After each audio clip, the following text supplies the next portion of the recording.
pregunten. Tuve que tomar la decisión del exilio, o sea, de irnos. Yo tengo 7 hijos y Fernanda era, bueno, recién nacida, que ella nació en cautiverio. Y entonces en Francia había grupos que eran solidarios con personas o situaciones como la nuestra. Entonces, me comuniqué con ellos, con esta gente de Francia, y ellos nos ayudaron para irnos. Nos mandaron el pasaje y primero no me fui con los 7 hijos, primero me fui con Fernanda y los 2 varones. Alfredo Andrés. Y con Alfredo y Andrés, mis 2 hijos varones, y mis otras hijas se quedaron, y después creo que al año así ellas pudieron volver con nosotros. Y bueno, llegamos a Francia, el gobierno de Francia nos ayudó, nos apoyó, nos dio un lugar donde vivir, conseguí trabajo, yo soy asistente social, así que bueno, conseguí trabajo en el Estado francés, y bueno, a partir de ahí ya conseguimos alquilar un departamento. Bueno, y después vinieron mis otros hijos y ahí vivimos 5 años en Francia.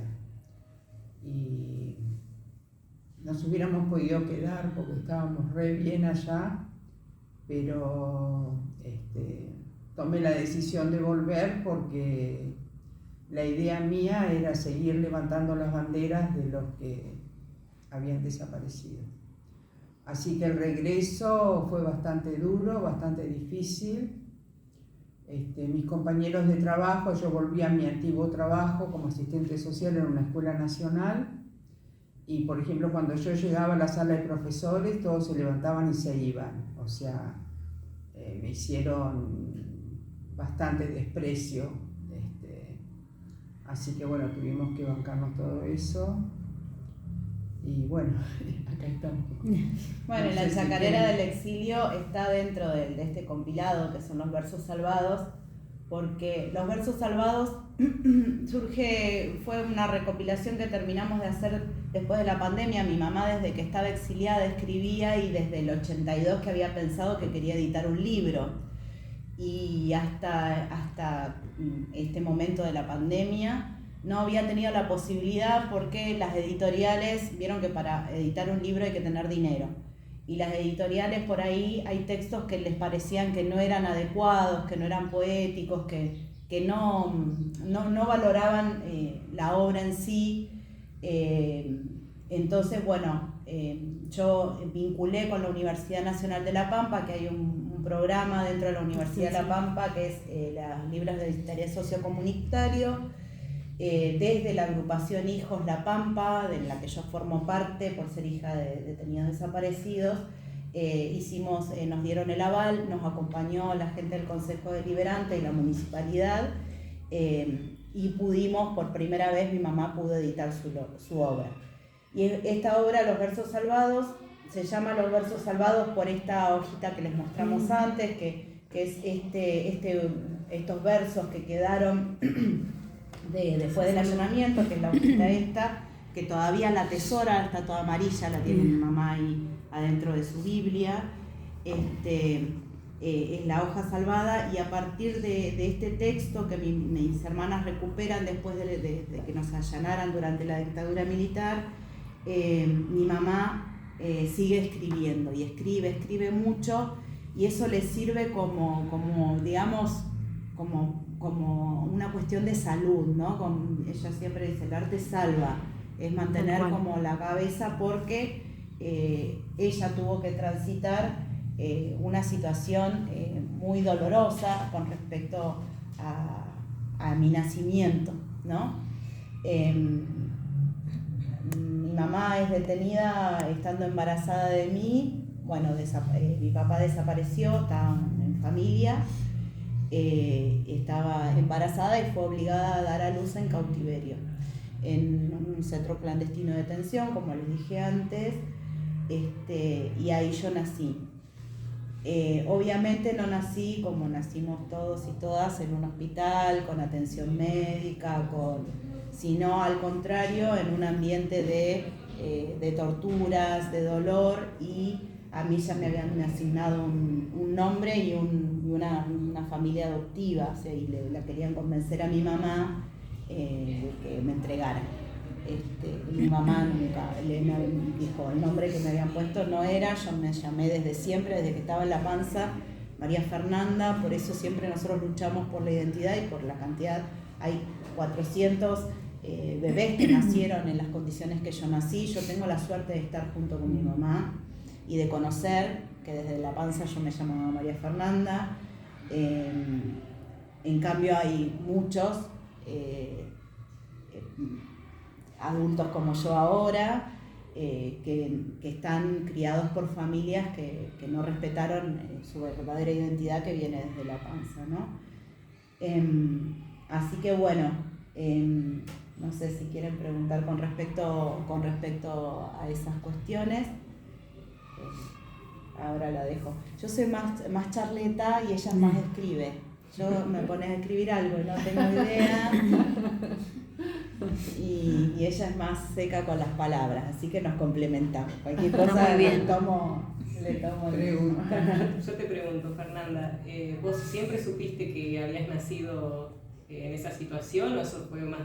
Porque debe ser difícil de contar, quizás. No, mi mamá escribe, es de pocas palabras, y a mí por ahí, para cuidarme, de chica no me contó muchas cuestiones con respecto a mi nacimiento, ¿sí?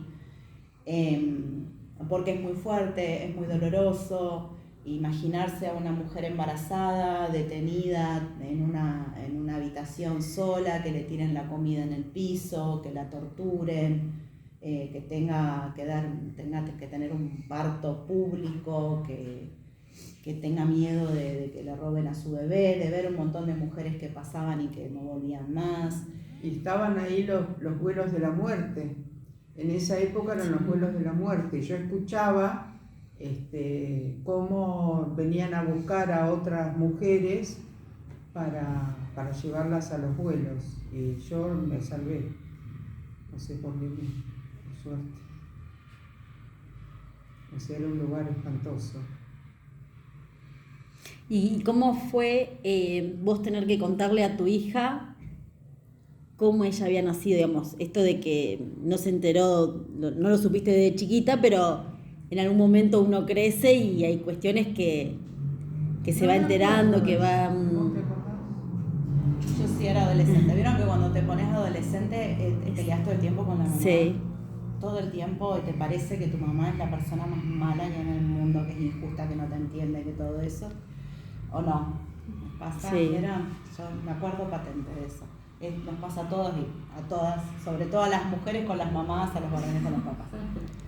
Nos pasa. Y estábamos en una discusión, entonces, ¿qué le dije yo a mi mamá? Vos a mí no me querés. Le dije yo que yo sentía que mi mamá no me quería. Entonces mi mamá, en el medio de ese dolor, de decir de que su hija, porque las lastimamos a las mamás, somos así, las hijas.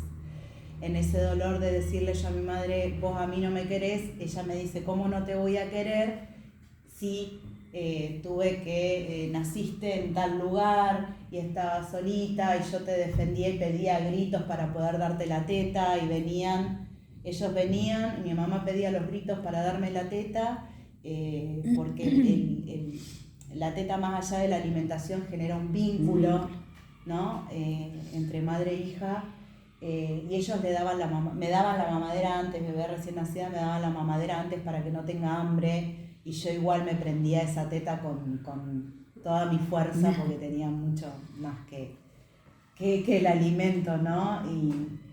Y después le decía, ¿cómo sabes que yo soy hija tuya? Si ella tuvo que parirme encapuchada, y me dice, bueno, en ese momento ella pidió, cuando yo nací, pidió mirarme un ratito. Y después, cuando fui madre, entendí que una madre, cuando ve por primera vez a su hijo o hija y lo tiene en brazos, no te lo olvidas nunca más. Porque yo le decía, mira si te cambiaron el bebé, porque te preguntás esas cosas. Tiene que ver, eso es construir tu identidad, es preguntarte esas cosas. Igual son iguales. Igual me parezco mucho a mi papá también. Pero bueno, siendo madre comprendí muchas otras cosas que bueno, en ese momento por ahí no podía entender. Claro, en esos grupos de personas que son inhumanos, que yo cuando pedía gritos de verla, uno me levantó un poquito la capucha así y la puso ahí y yo la pude ver. Porque el tema es que estás rodeada de seres inhumanos, seres tremendos, malvados. Recién, Fernanda, hablabas de la adolescencia. Digo, te enterás en la adolescencia o empezás como a entender cómo fue que naciste y demás. ¿Empezaste a preguntar también por tu papá? No, de mi papá siempre me hablaron. Siempre. Siempre. Es más, tengo una hermana por parte de padre que siempre se vinculó conmigo desde siempre. Y mi mamá siempre me dijo lo que le había pasado a mi papá y quién era mi papá. Lo único que tanto en los años 80 como 90 nosotros teníamos mucho miedo, entonces mi mamá no me dejaba decirle a nadie, estaba prohibido decir, y además si llegabas a decir en público que eras hija de desaparecidos te discriminaban, o sea, nada que ver con cómo es la mentalidad ahora, ¿no? Era como, tu papá era un guerrillero, qué habrá hecho, bueno, un montón de discursos que hacían que esas personas que fueron víctimas de lo que se llama terrorismo de Estado hayan sido tan estigmatizadas, ¿no? Como los hayan convertido en victimarios y en realidad somos víctimas. Y él era periodista, trabajaba en Página 12, escribía, era periodista. ¿Vos vivías originalmente, sos de Buenos Aires, Celina?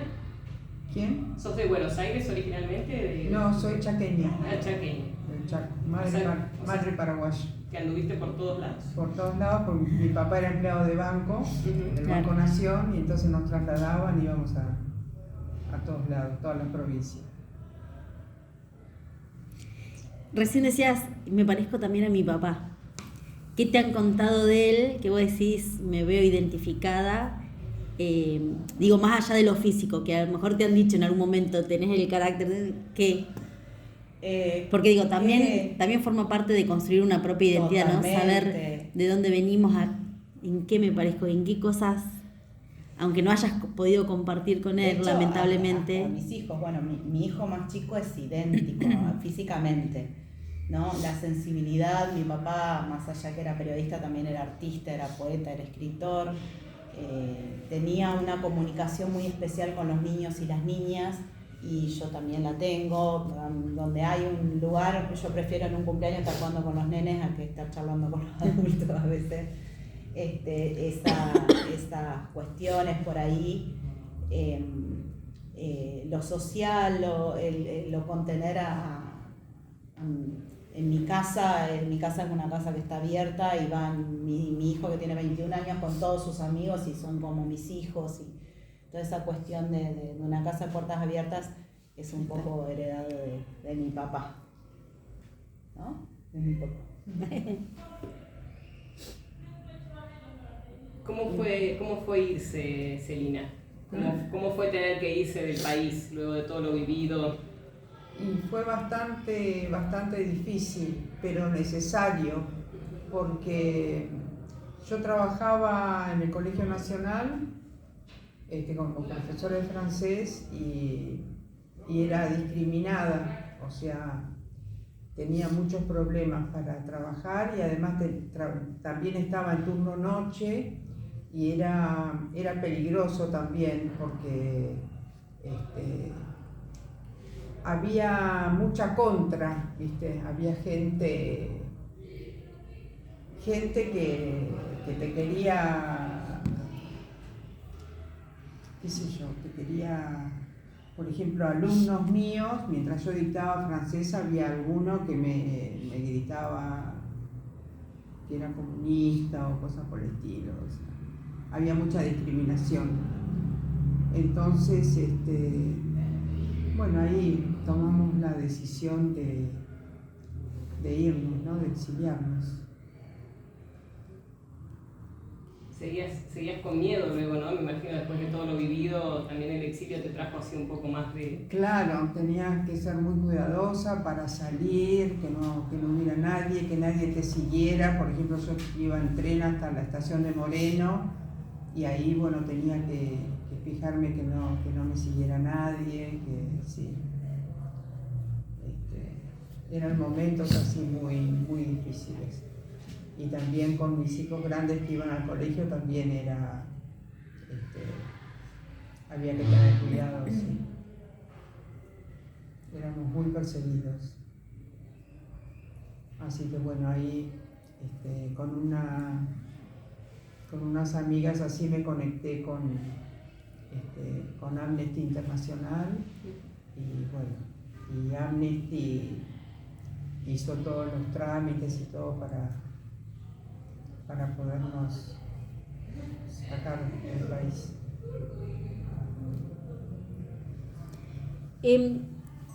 Vos tenés el apellido de tu mamá. ¿Pudieron en algún momento poder poner el apellido? ¿Cómo es el apellido de tu papá? Vale. ¿Y pudieron alguna vez hacer ese trámite o no se dio la posibilidad? Sí. Yo elegí que mi identidad ya la tengo con mi apellido, yo sé quién es mi papá, pero nada, yo soy Fernanda Galeano, ese fue mi nombre siempre. Dentro del grupo de abuelas de Plaza de Mayo hay un equipo de antropología que hizo toda una recolección de datos genéticos de los familiares detenidos desaparecidos. Entonces, bueno, con mi hermana nos hicimos los análisis genéticos, mi mamá también colaboró, la mamá de mi hermana, porque es mi hermana paterna, y estaba todo como en condiciones, pero yo decidí que no me afectaba en mi identidad el agregarme o cambiarme el apellido. Pero es una posibilidad, digo, a cualquier... Claro, en cualquier momento se puede hacer. Había una posibilidad de poner el apellido, pero me pareció que era más seguro que ella siguiera como Galeano. Cuando era chiquita, cuando era menor de edad, era además incluso más fácil, porque si no me quedaba la custodia de un juez. Porque en esa época, yo tengo 45 años, en esa época se ponía el apellido del padre solamente y de la madre no. Claro. Entonces quedaba el menor, quedaba bajo la custodia de un juez. Entonces, si mi mamá tenía que viajar conmigo a algún lado, tenía que pedir una autorización a un juez. Claro. Y nada, era bastante complicado. Y después, cuando lo pude hacer después de más grande, decidí que ya no me modificaba, digamos, el agregar el apellido. Cuenta parte de la historia también, ¿no? ¿Por qué no tengo el apellido? ¿Qué sé yo? Parte. Sí, son decisiones también, digo, Sí. Vos hablas de protegerla, también hay una cuestión de... Sí, imagínate. Claro.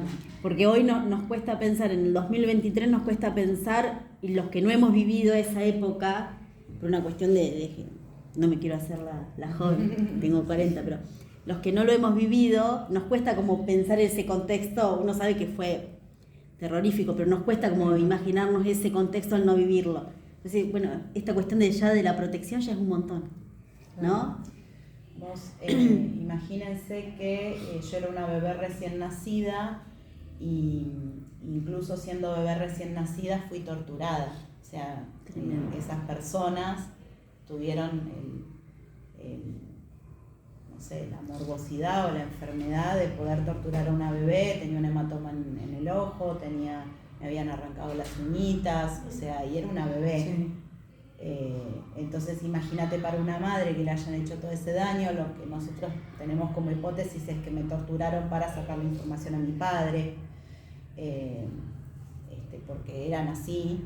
Pero imagínate la monstruosidad de esas personas, la intencionalidad de hacerle, porque vos te podés tener convicciones y odios y resentimientos contra otro adulto y agarrártela.